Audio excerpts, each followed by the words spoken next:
Welcome to County Portal, your simple source for local government services and public records.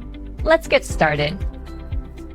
Can Native Americans get into national parks for free? The simple answer is no. There is no single, nationwide policy from the National Park Service that grants all Native Americans free entry into every park. However, the real answer is much more complicated and rooted in the deep, often difficult history between the United States government and sovereign tribal nations. The general rule for national parks is that entrance fees apply to everyone, regardless of their background.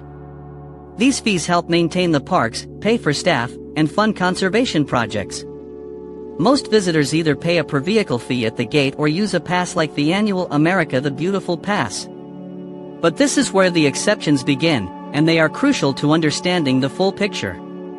The most important exceptions come from specific agreements between individual parks and federally recognized tribes who have ancestral connections or treaty rights to that land.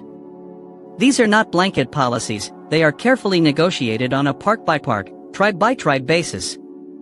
For example, at Glacier National Park in Montana, members of the Blackfeet, Sellis, QLS, and Kootenai tribes have treaty-guaranteed rights to enter the park for free. This isn't a gift, it's an acknowledgement of pre-existing rights to access their ancestral lands. Similarly, the Grand Canyon has formal agreements with its 11 traditionally associated tribes, which can include fee waivers for tribal members. Another key distinction is the purpose of the visit.